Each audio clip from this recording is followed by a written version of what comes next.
Welcome back to the channel. I am Joe. This week we have another inexpensive car refrigerator to take a look at. Longtime viewers of the channel will know that I love car refrigerators, especially inexpensive ones.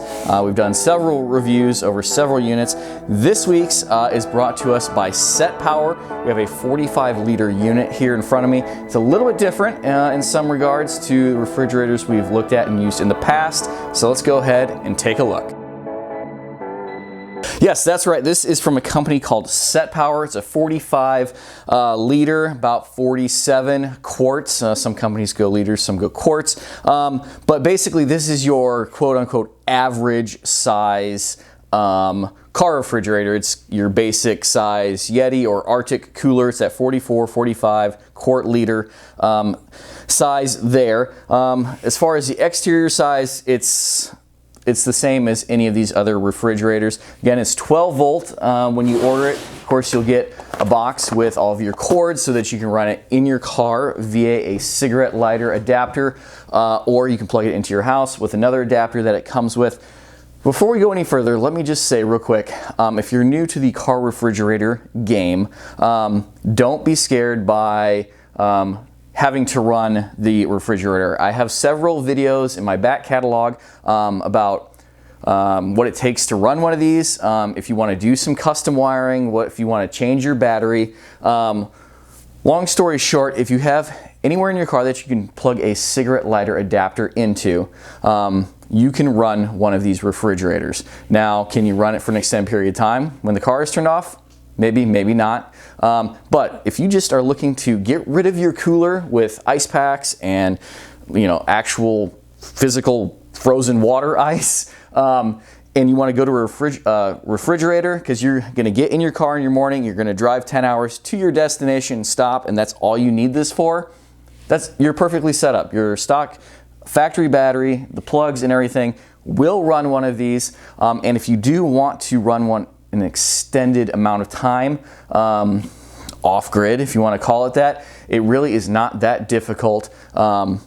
Maybe change your battery, maybe run one wire, maybe change the plug a little bit, and I have videos on how you guys can do that. It's much, much simpler than you might think. If you're confident enough to take an off-road trip or do any modifications to your car, I think you guys can do it. This one has heavy-duty metal clasps. All my other refrigerators have like a plastic latching system on the lid, which work fine, but these are much heavier duty. They're really nice, and you can use these because the body of this cooler is not made out of plastic. It is made out of steel. It has a steel sheeting protectant layer around all the insulation, all of the guts of the mechanicals of the refrigerator. You guys also may have, yes, the refrigerator, when I opened the box, had a sheet of stickers in it. We've got, some adventure, cartoonish, camping, outdoor stickers that the company sent with the refrigerator, which I thought was cool. And of course, as soon as my kids saw it, can we put the stickers on the refrigerator? Because of course we put stickers all over the car and patches and everything. And so of course, yes, put the stickers on the refrigerator, knock yourselves out. I've said it before. If you want your kids to be excited and involved in things that you're excited and involved in, let them do their own thing with it. It's the reason the 4Runner had pink and purple front suspension on it. Get them involved. Obviously, I don't care at all that there's stickers on here, but they thought that was the coolest thing and had a really good time putting them on there. Anyway, moving on. Steel case, which is nice. Steel latches, super strong. Nice steel, stainless steel, I believe, handles on the outside, which are spring-loaded. So in case you didn't have this tied down in the back of your rig, which I can't emphasize enough that I think you should have it tied down, being involved in a rollover car accident, which thankfully we didn't have a refrigerator in at the time, but it wouldn't have been tied down. So I keep mine tied down in the back of the GX now. Anyway, it's nice. It keeps them from rattling if you happen to not have it tied down. They're really strong. Yes, the refrigerator is a little bit heavier than some of the other refrigerators based on the fact that it is steel on the outside.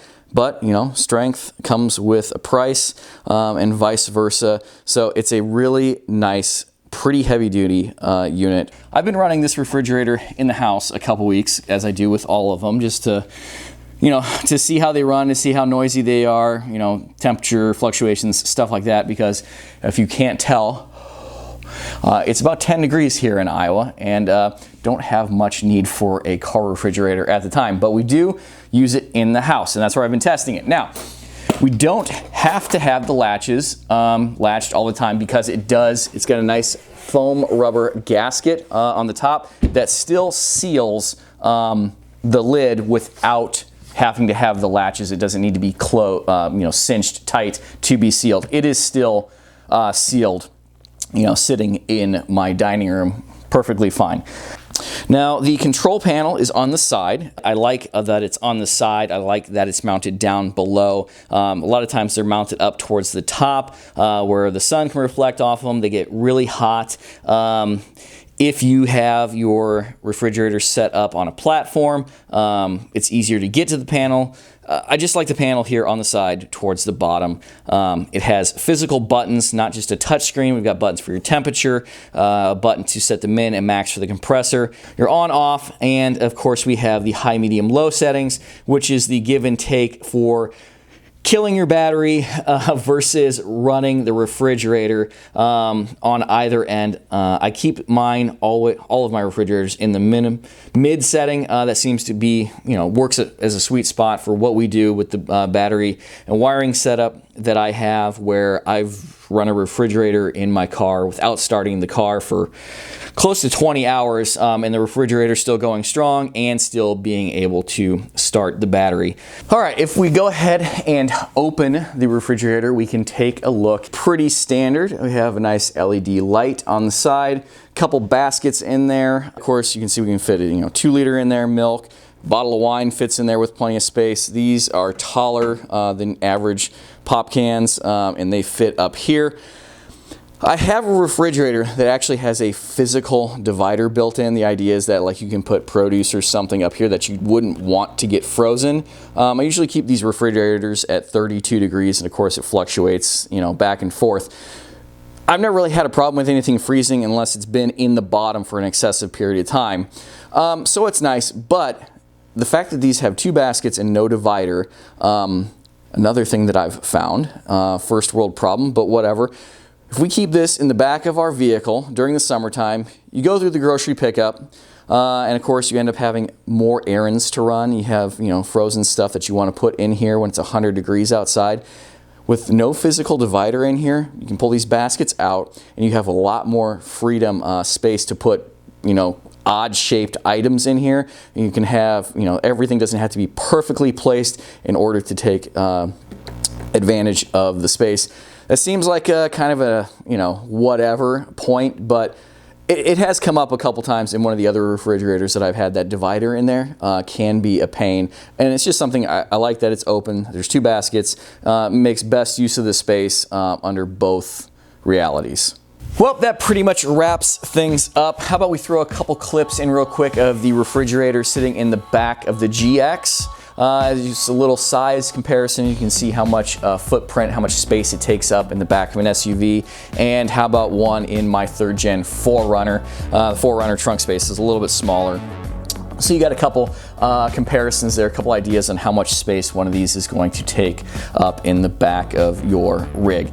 Now, if you head on over to Setpower's website, link in the description down below, the price on one of these is $419, but if you click Add to Cart, you will automatically get 12% off, bringing the price down to $368 and some change, plus free shipping.